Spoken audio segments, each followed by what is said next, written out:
Bienvenidos a la séptima sesión de los 10 consejos estratégicos a la hora de leer la Biblia. Y en esta ocasión, como séptimo consejo, hablaremos de leer la Biblia meditativamente.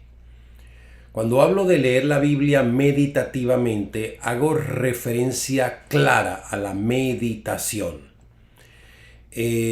Hablar de meditación, caramba, la meditación no es algo a lo que nosotros como cultura occidental estamos muy acostumbrados. No así la cultura oriental, que definitivamente estaban acostumbrados a la meditación. Son una cultura muy meditativa. Así que a nosotros nos toca aprender a sacarle provecho a lo que es la meditación. Y la meditación es importante. Pero quiero aclarar que la meditación es algo que debemos hacer con pequeñas porciones de la Biblia. Es decir, tú vas a leer tal vez grandes porciones, pero te vas a enfocar a estudiar algunas partes de ellas y sin embargo te vas a enfocar en una mínima parte de todo aquello que tú pudiste haber leído y estudiado para meditar un poco más a fondo en ello.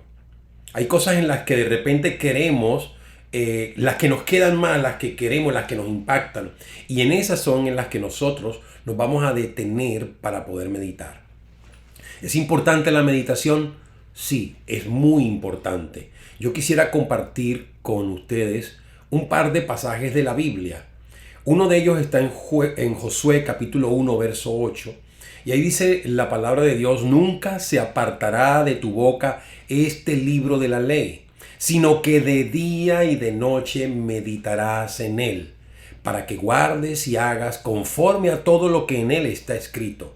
Porque entonces harás prosperar tu camino y todo te saldrá bien. Bueno, pues yo estoy seguro que de todo lo que acabo de leer de Josué 1.8, con lo que la gente se queda, por lo general, es con que el Señor va a hacer prosperar nuestro camino y todo nos saldrá bien. Interesante. Como siempre, nosotros pegados a las añadiduras, pegadas a la provisión y no al proveedor, pegados a la sanidad y no al sanador. Como de costumbre, nosotros buscando la prosperidad sin entender que viene de Dios, del meditar día y noche su palabra. De hecho, ahí lo dice, porque entonces, eso quiere decir que es una consecuencia. Cuando tú puedes de día y de noche meditar en el libro de la ley, en el Señor, para guardar y hacer conforme, es decir, no solamente saberlo, sino guardarlo y hacerlo, ponerlo por obra. Solamente así entonces podremos prosperar nuestro camino. Ahora fíjate, algo similar lo vamos a encontrar nosotros cuando leemos el Salmo 1. En los versículos de 9 al 3 dice: bienaventurado el varón que no anduvo en consejo de malos, ni estuvo en camino de pecadores, ni en silla de escarnecedores se ha sentado, sino que en la ley de Jehová está su delicia, y en su ley medita de día y de noche. Será como árbol plantado junto a corrientes de aguas, que da su fruto en su tiempo, y su hoja no cae, y todo lo que hace prosperará. ¡Wow! Una vez más, las palabras mágicas, las palabras que suenan gloriosas en nuestros oídos. Serás como árbol plantado junto a las corrientes de agua, que da su fruto a su tiempo, su hoja no cae, todo lo que hace prosperará. Eso nos encanta, pero una vez más viene precedido del leer, del meditar de día y de noche la palabra. Aquí lo dice específicamente en la ley de Jehová está su delicia, se deleita en la palabra de Dios y medita en ella de día y de noche. Ahora es importante porque en esta meditación de día y de noche, en este leer la ley del Señor, nosotros vamos a encontrar cosas interesantes que obviamente preceden todavía al hecho de que podamos ser prosperados cuando hagamos cualquier cosa. Y dice que es que uno no debe andar en consejo de malos.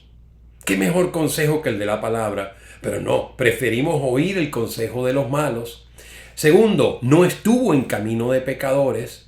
¿Sí? Nosotros tenemos que entender de que son condiciones que son importantes para poder alcanzar esta prosperidad de la que se habla. Número 3, que no se sienta en silla de escarnecedores. Así que es todo parte de un proceso en el que nosotros debemos aprender a eliminar, a añadir y aprender nosotros a mantenernos en guardar la ley del Señor. Así que es importante leer bien la Biblia y entender que sí, el Señor quiere prosperarnos, pero que la prosperidad de Dios viene mayormente no del hecho de que tenga más dinero, no del hecho de que tenga más bienes materiales, sino que sea una prosperidad integral, como lo dice su palabra, pero que sea la consecuencia, esta prosperidad también, de que nosotros nos estamos deleitando en la palabra del Señor, porque la palabra del Señor es la que guía nuestras decisiones, nuestro norte. Con razón, el salmista dijo en el Salmo 119, verso 97, oh, cuánto amo yo tu ley, todo el día es en ella mi meditación. Tremendo. Ahora, quiero mostrarte un par de imágenes para que podamos cerrar este compartir de este principio y se nos fije bien a través de estas figuras. Lo primero que quiero que veas es esta vaca. Hablo del rumiar. La vaca obviamente es diferente en múltiples sentidos al ser humano, pero normalmente todo ser vivo come, digiere y saca provecho de los alimentos y desecha lo que no es aprovechable. Este proceso de digestión es importante y nosotros los seres humanos tenemos un proceso en el que solamente se involucra un estómago, mientras que las vacas tienen un proceso de digestión que involucra 4 estómagos. Es importante entender esto a la hora de yo tratar de mostrarles la importancia de la meditación. ¿Qué es meditar? Bueno, perdón, pudiéramos decir que meditar es rumiar. Es decir, volver a traer algo para poderlo digerir mejor. Volver a traerlo una vez más a la mente para que baje al corazón una vez más para tratar de digerirlo mejor. Me explico. La vaca come pasto, pero normalmente la vaca no tiene la capacidad de masticar como la nuestra. Nosotros deberíamos aprender que debemos masticar bien nuestros alimentos, porque mientras más los masticas, más son fáciles de digerir. Entonces, el rumiar significa que como la vaca no tiene esa misma capacidad de masticación, pasa para el primer estómago, se devuelve a la boca. Quiero que por favor disculpen mi figura, pero tengo que hacerla para que lo entendamos. Y en la boca vuelve a masticar nuevamente. Pero es como quien tiene una licuadora y licúa y después de que licúa vuelve a licuar para que quede mucho más molidito y vuelve a licuar y mientras más licúa más molidito le queda. De la misma manera, la vaca necesita 4 estómagos para poder digerir el alimento, imagínense, porque no tiene la capacidad de masticación que tiene un ser humano. Entonces, al masticar tantas veces, hace que el alimento se vuelva totalmente digerible y aprovechable. Es por eso que yo recomiendo este principio de rumiar de la vaca para que cuando usted se siente a meditar, recuerde, la idea es que pueda masticar bien lo que está leyendo. Acuérdense que la Biblia es alimento. Por lo tanto, necesitamos de masticarlo correctamente.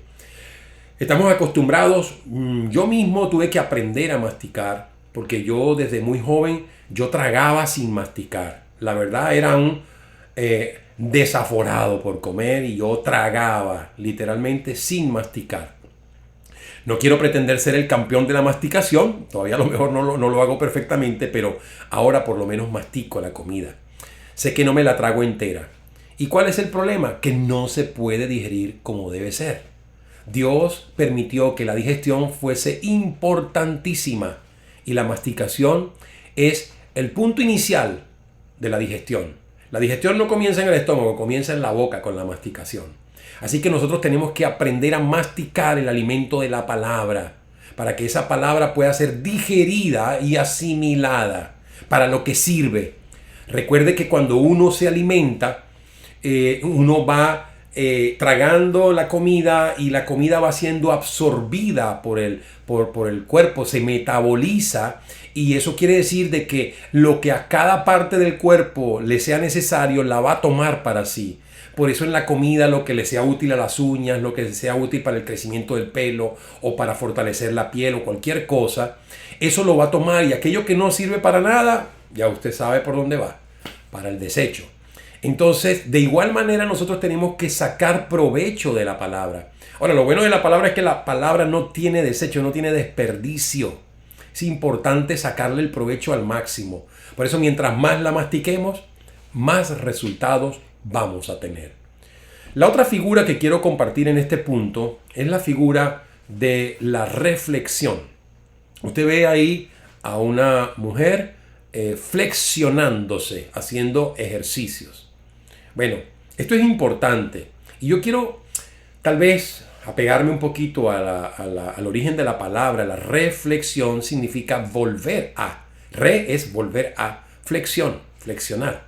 Volver a flexionar. Yo lo diría de esta manera para que lo podamos entender, ¿sí? Cuando yo hago esto, flexiono, extiendo y vuelvo a flexionar, eso es reflexión. Reflexión es esto, ¿ves? Esto es hacer una reflexión. Normalmente cuando uno hace ejercicios hace una serie de flexiones, y eso es flexión tras flexión, es reflexión. Entonces quiero que pensemos en la reflexión con esa idea de alguien haciendo ejercicios. ¿Por qué? Porque cuando tú estás leyendo la palabra te está llevando a cierto escenario, a cierta circunstancia, a cierto pensamiento de ideas. Entonces, ¿qué pasa? Que cuando tú te quedas en ese escenario, decides quedarte en ese escenario, tú estás diciendo, bueno, ok, ya va, paro aquí, me destensiono y vuelvo ahora a retomar esto mismo. Así como cuando hablábamos del momento de la vaca de masticar, lo masticas nuevamente. Y ahí es donde tú entonces empiezas a flexión, incorporación. Te incorporas, ¿sí? Flexionas y te incorporas. Entonces la idea es que tú puedas leer la palabra flexionando y incorporándote también. Es decir, que tú estás en una constante reflexión. Y a eso es lo que yo me refiero con lo que nosotros debemos aprender a hacer cuando hablamos de meditar la palabra. ¡Qué bendición! Una vez que nosotros aprendamos a meditar la palabra, ella será de bendición tremenda. ¿Y por qué? Porque ella tiene todos los nutrientes, todos los beneficios que nosotros necesitamos para crecer saludables. Bueno, espero que hayan podido aprovechar al máximo también esta sesión, y espero que también pues la ponga en práctica, que aprenda a meditar día y noche para que el Señor pueda bendecirle grandemente. Que Dios te bendiga.